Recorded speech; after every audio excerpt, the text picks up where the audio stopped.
Welcome back to the podcast. I know we're a day late today, and honestly, yesterday I had the Mondayest of Mondays ever. Right now, I am recording with my new microphone. Yeah, you don't know where it is. If you're watching this on YouTube, you'll find out exactly where it is. Bash. If you're listening to it, that's going to stay a mystery for you. But yesterday, to be honest, I just failed to prepare. I charged the microphones up overnight, and lo and behold, in the morning, they wasn't charged. Absolute nightmare. So we're a day late, but look, the most important thing is doing what you say you're going to do. Yes, okay, on the timeline, usually I get these out a day before, but we're here where we are. And this week, this is actually going to be the last week where I don't ask for a suggestion on what you want the topic to be of the podcast. This week is a huge week for me. Saturday was a huge day for me. It was a day of celebration because it marks 3 years since I posted my first bit of fitness content and embarked on this journey really that has got me to where I am now. The reason why that landmark is so special to me is because I remember when I was planning to post my first ever post, which I think was a shoulder workout. I said to myself, I'm going to give myself 3 years to become a full-time online fitness coach. Started in 2020, obviously, and now it's 2023. So that landmark was huge for me because that is honestly how long I thought it would take to develop my business and get to where I wanted to be.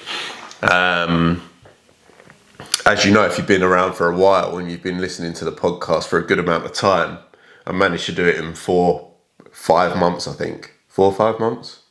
4 or 5 months. So in this episode, I want to go through basically the 3 years that I've had.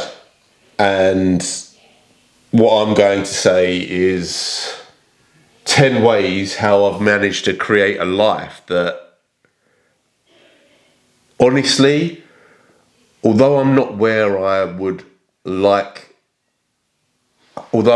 I see myself being, and the business not being where it wants to be, and the podcast not being where it is in my head, like it's still doing so well, but these are 10 things that I've learned along the way that have allowed me to live a lifestyle which sometimes I have to pinch myself. It is not, I don't understand, I do understand because I've created it, but sometimes I'm like, how has this happened? Because, yeah, I'm just very grateful for where I am. So, we're going to go 1 to 10. That was a bit of a long intro, but we're here. You're going to want to stay around until number 10 because that is no doubt the most important of all of these things. If you want to start your own business, if you want to live a life of freedom, if you want to just change your life in 3 short years, the 10th tip that I'm going to give you is just going to blow your mind. So, the first tip, and you'll never achieve anything if you don't do this, although I do appreciate it is so much harder done than said.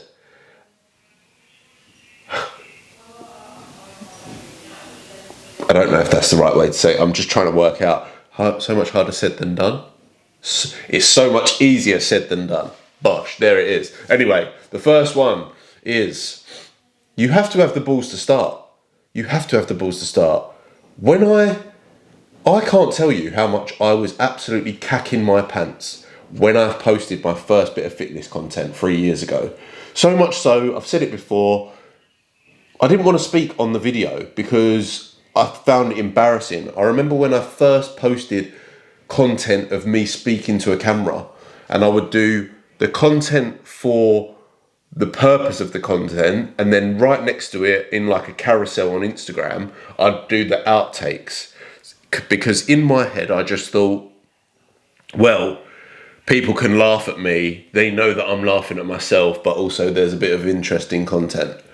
But of all of the pieces of content that I've ever created in the last 3 years, without a shadow of a doubt, that boring shoulder workout that I posted on the 21st of January 2020 is the most important bit of content that I've ever posted in my life, because it was the start.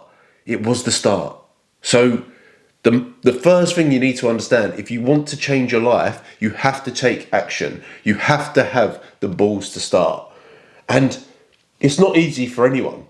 It's not, people tell me all the time, you're such a confident bloke, blah, blah, blah. That is true. I am very confident, but I absolutely SHAT myself. I don't know why I'm not swearing, but it's maybe a New Year resolution. But I absolutely shat myself posting at the start. And I was riddled with anxiety for 3 months about what other people will think. And that brings me on to number 2. In life, people are going to judge you no matter what you do. And the people that judge you are probably not going to be those that are close to you. If you've got people that are close to you that judge you, you probably need to get a new group of mates, let's be honest. So what I understood very early on is people are going to judge me whether I post this fitness content that can inspire someone to change, that can help me build a business, that can give me a life of freedom that I want. People can judge me for doing that, or I can go to a job that I fucking hate and people are going to judge me for some other aspect of my life. So people are going to judge you whether you do what you want to do, or do what you're meant to do, or do something that you really don't want to do. So it's better, in my opinion, better to be judged for doing something you love than getting judged for something that you don't love, because it's going to happen either way. So just accept that. People are going to judge you. As I say, I was riddled with anxiety for the first 3 months because I was worried what people would think about me. Sorry, just got a little, is it a frog in my throat? Riddled with anxiety about what people would think about me, but I don't really care, because without me posting really shit content to begin with, I wouldn't have been able to, over the last 3 years, build up to where I am now. Doing things which back then, if someone told me, oh yeah, that you're going to be able to create videos, edit them yourself, create thumbnails on YouTube, have a podcast, whatever it may be, I'd have been like, you are having a bubble bath. But here I am. So people are going to judge you, let it happen, but make sure that they're judging you for something that you love doing. Third point, I'm going to keep this very short. Consistency over everything. If you look over the last 3 years, I reckon you could probably collect maybe a month of days that I haven't posted on some form of social media, that I haven't tried to market my business, that I haven't put myself out there. And that doesn't mean, don't get me wrong, I absolutely love what I do, but the amount of days that I have to turn up on when I don't want to, the amount of times when I have zero motivation and there is no manager or boss telling me that I need to be somewhere at 9 o'clock, so I need to set my alarm to get out of my bed, I have to do that. But one thing you cannot say about me is that I'm not consistent. And the only reason I am sitting here doing this podcast right now is through that consistency. I think this is maybe one of my 100th podcast episodes. I know it will say it's episode 80 or something on this series, but there's got to be 20 other episodes out there. So 100 podcasts in 3 years, 1 a week. So that's 52. Is it how many? 52 weeks in a year? Yeah. So over the last 2 years, I should say, I've averaged a podcast every week, which is an absolute madness. Absolute madness. Fourth one, perfection. Stop aiming for perfection when you're trying to start something. You're never going to have all of your ducks in a row when you start something. When you're doing something new, you're going to have zero confidence in it. You're going to put every single excuse forward as to why you can't start. Mine, when back then, was I haven't got a professional camera, I haven't got a microphone, I haven't got this, I haven't got that, I've never spoke to a camera before. It's a load of bollocks. Just get on, do it, learn, and then build up from there. When I started this podcast, I was literally talking into my phone. Now I've got 2 mics, a camera, ring light. That's got me all looking juicy. So stop with trying to make everything perfect before you start, and just start. Number 5, aim for the stars, and if you hit the moon, it's still out of this world.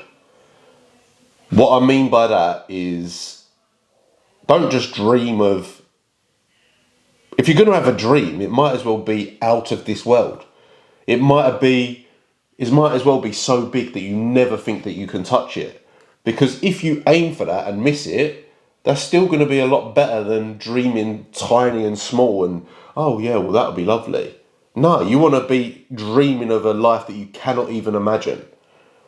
So aim, go big. What have you got to lose? Number 6, huge one. Fail forward. And what I mean by that is, we are taught growing up that failure is bad. You go to a test at school in your GCSEs and you either pass the test or you fail, right? So instantly we're programmed to think if we fail something, we're bad, we're shit, we should quit, whatever. But no, the reality is, when you fail, that's a form of success, because if you are not failing, you're just staying in exactly everything you know around you is staying the same. The amount of times I've failed on this journey is a joke. But then you learn. And then once you've learned, you try and implement it, then you fail again. Then you learn. And it's like you're literally moving through the levels of a game, right? If you've seen that on YouTube, that was quite a good snake, really.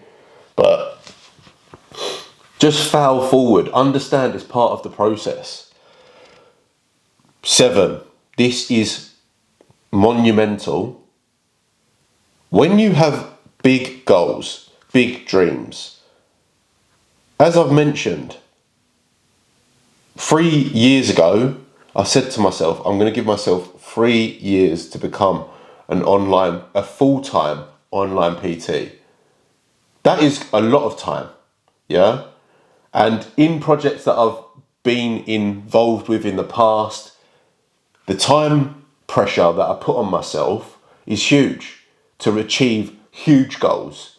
And ultimately, when you don't achieve that, you will quit, because you're going to see yourself as a failure. Something that I've learned through this journey is time doesn't matter. The time that I get the result that I want really doesn't matter to me. The only thing that matters to me is I'm doing something that I love. So the amount of time it takes to get to the goal, well, it could be the day before I'm lying on my deathbed at 80. That really doesn't matter to me. As long as I'm doing what I love, the time doesn't matter. And ultimately, that time's going to go whether I'm doing this or I'm doing something that I completely hate. So for me, I'd rather put time into what I love, and as much time as needed. So time doesn't matter. That's number 7. Number 8, very similar to failing forward, the hard times matter. The best way I can describe this is when you first go to the gym, you start lifting weights, you're going to get calluses on your hands, yeah?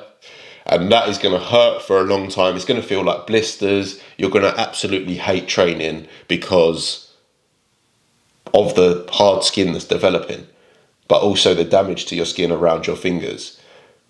Over time, the calluses form, and you probably will not feel any pain in your hands from lifting. Well, I never do anyway. I don't know if I'm made of metal, but that shows you that the hard times matter, because then it takes you to making things easier for yourself in the future. So if you're going through shite, what is it? Steve Harvey, I think his name is. He said, if you're in hell, why would you stop there? If you're going through hell, why would you stop there? Keep on going. Yeah? Because that's the only way to get out. So hard times matter. So, and they're important. So when you're in it, that's just showing you more of who you can be. And just stick in there and fight through it, because that will tell you more about yourself than when everything's going swimmingly well. Number 9, and we're nearly getting to the end here, is the reality is, which I think to myself, what have you got to lose? What have you got to lose? I set myself 3 years to become a full-time online personal trainer. 3 years. Yeah? I was in a well-paid job before. I say well-paid. For what it was well paid. But if I didn't take that salary for the last 3 years and I tried to build what I'm building, the reality is it wouldn't really affect my life in terms of savings and whatever now. Yeah? So over the last 3 years, trying and failing, it's not going to have a huge impact on my life if it doesn't go the way that I want it to, or wanted it to. Whereas not trying at all, well, you know what you've already got. So in my head, number 9, what have you got to lose? What have you honestly got to lose? Because you already know the life that you're going to have if you don't go after the thing. So why wouldn't you? Even if you gave yourself 3 years. You're going to be, you can get the job back that you're already in, or you can sit in the body that you currently hate if it doesn't work. Whatever your thing is, what have you got to lose by giving it a go? Because take it from me, it could work out a hell of a lot better than you ever imagined. And obviously the final one, which I told you to stick around for, which is the most important out of everything, have fun. Have fun. My life over the last 3 years has been, there's been incredible highs, incredible lows, but if I look back on the last 3 years, the 2 words I would associate with it is freedom and fun. And that is what I'm going to leave you with today. Obviously, like the podcast, subscribe to the YouTube channel, 5-star ratings on all Spotify, Apple, and all that. And if you're not doing it across all of those channels, why are you doing me dirty like that? Do you know what I mean? Please, help me out. No, I'm joking. Thanks for listening to this one. Really important one. Much love, and I'll catch you in the next one. But that's not me. Oh, have a great week.